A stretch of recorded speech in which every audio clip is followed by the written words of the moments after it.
Welcome to Sethu Chitra kitchen. ஹோட்டலில் எந்த விதமாக இட்லி பண்ணுவாங்க அப்படின்றத ஸ்டெப் பை ஸ்டெப்பாக நான் இந்த வீடியோவில் சொல்லியிருக்கேன். அதனால் ஃபஸ்ட்டு என்னுடைய வீடியோ பார்க்குறவங்க சப்ஸ்கிரைப் பண்ணலைன்னா சப்ஸ்கிரைப் பண்ணிவிட்டு பாருங்கள். ஆல் அண்ட் ஆப்ஷனை தொடுங்க. அப்போ தான் நான் போகிற ஒரு வீடியோவுடைய நோட்டிஃபிகேஷனும் உங்களுக்கு காட்டும், உங்களுக்கும் யூஸ்ஃபுல்லாக இருக்கும். உங்களுக்கு பிடிச்சிருந்தா உங்கள் ஃப்ரெண்ட்ஸுக்கும் நீங்கள் ஷேர் பண்ணுங்கள், ஹைப் பண்ணுங்கள். வாங்க வீடியோக்குள்ளே போகலாம். 1 கிலோ அரிசி எடுத்திருக்கேன். அதுக்கு 2 ஸ்பூன் வெந்தயம். இந்த வெந்தயத்தை 8 மணி நேரம் ஊற விடணும். அதாவது ஒரு நைட் ஃபுல்லாக ஊற விடணும். ஒரு கண்டெய்னர் எடுத்திருக்கேன். இந்த 1 2 3 4 5, அதாவது 1 கிலோ போட்டிருக்கேன். இது 200 கிராம் அளவு. இதை நல்லா வாஷ் பண்ணிவிட்டு தண்ணி விட்டு 2 மணி நேரம் ஊற விடணும். நான் கடையில் வாங்கின இட்லி அரிசி தான் நான் எடுத்திருக்கேன். ஹோட்டலில் பெரிய பெரிய ஹோட்டலில் எப்படி செய்வாங்க அப்படின்றத இந்த வீடியோவில் நான் சொல்லியிருக்கேன், கிளியராக சொல்லியிருக்கேன். ஸ்கிப் பண்ணாமல் பாருங்கள். நல்லா வாஷ் பண்ணி எடுத்துன்னு வந்துட்டேன். இது ஒரு 2 மணி நேரம் இது ஊறினா போதும். 5 பங்கு அரிசிக்கு எவ்வளோ உளுந்து எடுக்க போகிறேன்னு பாருங்க. அரிசி நான் இதில் தான் அளந்தேன். இது 1, இது ஒரு 1/4 பங்கு இதில் சேர்த்துட்டு இந்த அளவுக்கு உளுந்து நான் எடுத்து இதை வாஷ் பண்ணி 1 மணி நேரம் இது ஊறணும். நல்லா இதை வாஷ் பண்ணி இது 1 மணி நேரம் ஊற விடணும். ரேஷன் அரிசியில் பண்ணால் கூட நல்லா பஞ்சு மாதிரி இட்லி வரும். இது ஹோட்டலில் என்ன மாதிரி செய்வாங்க, பெரிய பெரிய ஹோட்டலில் எப்படி இட்லி பண்ணுவாங்க அப்படின்ற மெத்தடில் தான் நான் உங்களுக்கு சொல்லிட்டு வரேன். இது ஒரு மணி நேரம் இது ஊறணும். உளுந்து 1 மணி நேரம், அரிசி 2-3 மணி நேரம் ஊறலாம். அதுக்கப்புறம் வெந்தயம் நான் நைட்டே ஊற வச்சுட்டேன். மூடி போட்டுடுறேன். இந்த அரிசி 3 மணி நேரமாக ஊறுது. இந்த அரிசி இப்போ மிக்ஸி ஜார் அதை எடுத்துக்கிறேன். ஏன்னா ஈஸியாக சீக்கிரமாக நல்லா மழைன்னு அரைக்கணும்னா ஃபஸ்ட்டு உளுந்தை மிக்ஸி ஜாரில் போட்டுடுங்க. அதை பாருங்க, வெந்தயத்தை ஃபஸ்ட்டு போட்டுடுறேன். இந்த வெந்தயம் ஒரு நைட்டே இது ஊறினது. நான் சொன்னேன் இல்லையா, ஒரு நைட் ஃபுல்லாக இதை ஊற விட்டுடுங்க.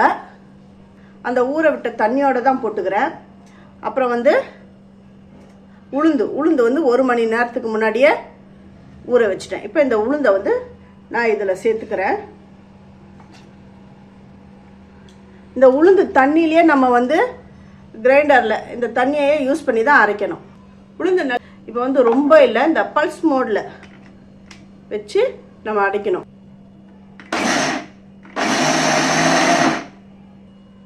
இப்போ நான் இதை ஓப்பன் பண்ணி இதை வருங்க, ஒரே அந்த பல்ஸ் மோடில் தான் நான் சுற்றிருக்கேன். இப்போ தண்ணி என்ன தண்ணினா, நம்ம உளுந்து ஊற விட்ட தண்ணியை தான் நம்ம யூஸ் பண்ணிக்கணும். அதை வேஸ்ட் பண்ணக்கூடாது. அவ்வளவுதான்.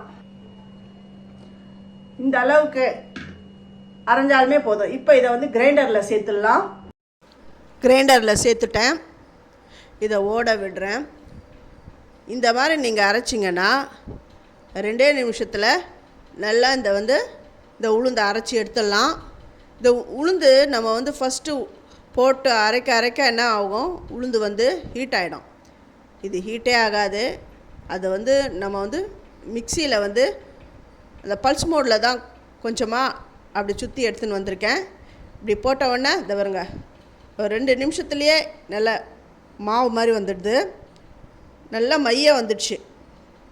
இப்போ நான் இதை எடுத்துடுறேன். நம்ம போட்ட அளவு எவ்வளோ, எந்த அளவுக்கு நிறைய வந்திருக்கு பாருங்கள். இப்போ உளுந்தையெல்லாம் கிரைண்டர்லேருந்து எடுத்துட்டேன். நல்லா ஐஸ்கிரீம் மாதிரி இருக்கணும், இந்த மாதிரி இருக்கணும். அது எடுக்கும்போது நல்லா பந்து மாதிரி இருக்கணும். இப்போ நான் அரிசியை போட்டு இப்போ அரைக்க போகிறேன். அரிசி எந்த பதத்தில் அரையணும் அப்படிங்கிறதையும் நான் இப்போ காட்டுறேன் உங்களுக்கு. அரிசியை நல்லா மசிஞ்சு வந்துடுது. எந்த பதத்தில் இருக்கணும் அப்படின்றத இப்போ எடுத்து காட்டுறேன் பாருங்கள். இதை பாருங்க, இந்த மாதிரி ரொம்ப அதுக்குன்னு நல்லா ஒட்ட மையெல்லாம் அரைக்கக்கூடாது. ஓரளவுக்கு லைட்டாக கோர்ஸாக இருக்கணும். அரிசி மாவை நான் எடுத்துட்டேன். அரிசி உளுந்து ரெண்டுமே சேர்ந்து வர அளவுக்கு கலந்து விடணும். உப்பு போட்டு கலந்து விடணும். கல் உப்பு தான் சேர்க்குறேன். ரெண்டுமே ஒன்று சேர்ந்து வர அளவுக்கு நல்லா கலந்து விடணும். இது வந்து 8 மணி நேரம் இது வந்து புளிக்கணும். அதை ஃபர்மெண்ட் ஆகணும். ஒரு நைட் ஃபுல்லாக அப்படியே இருக்கட்டும். இந்த தண்ணி வந்து அந்த கிரைண்டரில் ஒட்டுன்னு இருக்க மாவெல்லாம் தண்ணி விட்டு எடுத்துன்னு வந்திருக்கேன். மறாவது நாள் காலையில் நம்ம பார்ப்போம்.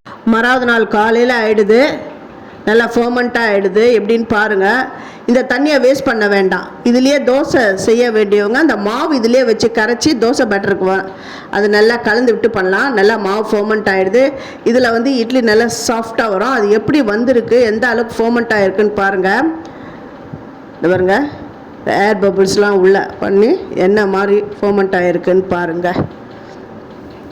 இந்த மாவை வந்து நல்லா அடிச்சுக்கணும். அடியில் அந்த ஏர் பபிள்ஸ்லாம் இருக்கும். அதெல்லாம் வந்து நல்லா மேலே போகிறதுக்கு நல்லா பீட் பண்ணிக்கணும். இப்போ தண்ணி வேணும் அப்படின்னு நினச்சிங்கன்னா நீங்கள் வந்து அந்த மாவு அந்த கிரைண்டரில் ஒட்டின்னு இருக்க அந்த தண்ணி இருக்குது பாருங்கள், அதே இதில் கொஞ்சமாக விடலாம். இந்த தண்ணியை வேஸ்ட்டே பண்ணாதீங்க. அது கொஞ்சம் விட்டு நல்லா கலந்துட்டேன். நல்லா சாஃப்டாக வர அளவுக்கு கலந்து விட்டுருக்கேன். ரொம்ப கெட்டியாக நீங்கள் மாவை வந்து இட்லி பண்ணாலும் அந்த இட்லி வந்து கொஞ்சம் ஹார்டாக இருக்கும். அதனால் இந்த மாதிரி தண்ணி விட்டு நல்லா கலந்துக்கங்க. எப்படி வந்திருக்கு பாருங்கள். இந்த மாதிரி கன்சிஸ்டன்சிக்கு வரணும். அப்போ தான் இட்லி நல்லா சாஃப்டாக ஃப்ளஃபியாக இருக்கும். இப்போ இட்லி விட போகிறேன். இதை பாருங்கள். இட்லி துணியை ஃபஸ்ட்டு வந்து நல்லா நனைச்சிக்கணும். நனைச்சிட்டு அந்த குழியில் விடணும். இந்த இட்லி விடுறதெல்லாம் உங்களுக்கு தெரியும், அதெல்லாம் சொல்லணும்னு அவசியம் கிடையாது.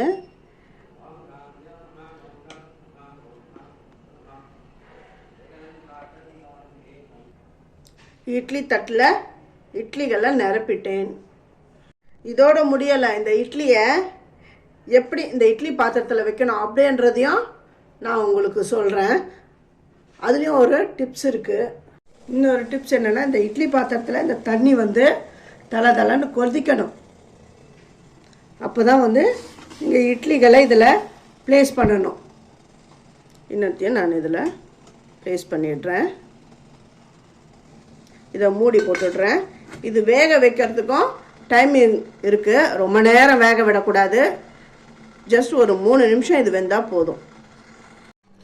இட்லி எப்படி வந்திருக்குன்னு பாருங்கள்.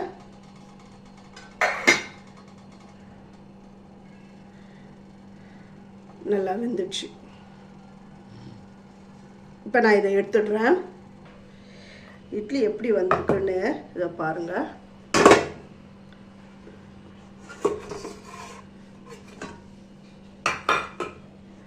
நல்லதாக இருங்க. செம சாஃப்டான இட்லி. அப்படியே பஞ்சு மாதிரி வந்திருக்கு பாருங்கள்.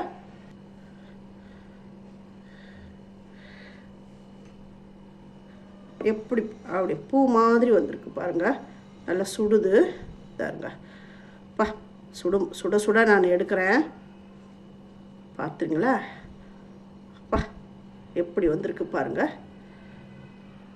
நல்லா சாஃப்டாக. இன்னொரு அடுக்கும் எடுத்து காட்டுறேன் பாருங்கள். நல்ல ஆவி பறக்கிற இட்லி